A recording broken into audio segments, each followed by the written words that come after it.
La musique agit sur la biochimie cérébrale.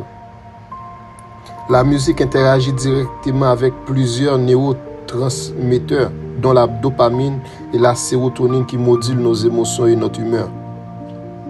Des recherches en neurosciences, notamment menées, ont documenté dopamine et motivation. L'écoute d'une musique que vous aimez active le circuit de la récompense, entraînant une libération de dopamine.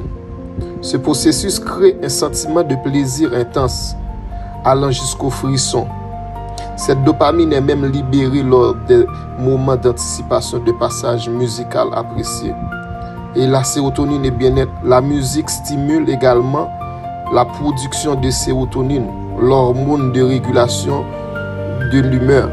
C'est ce qui contribue à réduire le stress, l'anxiété et procure un état de détente.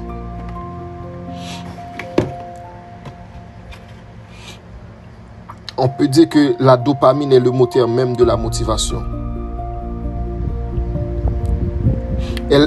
En musique, elle est activée par les rythmes entraînants et les montées en puissance, le fameux frisson. Puis la sérotonine, elle nous fait se sentir important, de calme, en sécurité. La sérotonine adore les structures harmonieuses, prévisibles et équilibrées. Et les endorphines, antidotes à la douleur, sécrétées pendant l'effort ou lors d'une émotion esthétique intense. Les endorphines agissent comme une morphine naturelle. Elles permettent de transcender la douleur physique ou morale.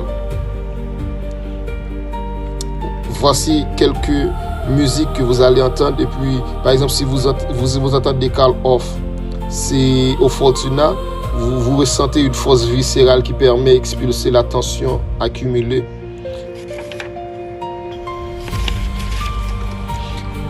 Oxytocine, l'hormone du lien et de l'amour. C'est l'hormone de l'attachement, de la confiance et de la tendresse. Elle est stimulée par les voix humaines en harmonie et les mélodies chantantes et les ambiances enveloppantes. Giacomo Puccini au Mio Babino Caro, une mélodie qui touche directement le centre affectif du cerveau. Votre cerveau est un apothicaire de génie, mais il a parfois besoin qu'on lui donne l'ordonnance. Ne subissez plus votre humeur, composez-la. Si vous sentez vide, appelez la dopamine de Vivaldi. Si vous vous sentez seul, cherchez l'oxytocine de Puccini. En choisissant votre fréquence, vous reprenez le contrôle de chimie interne. Vous n'êtes pas le patient de votre vie, vous en êtes le maestro.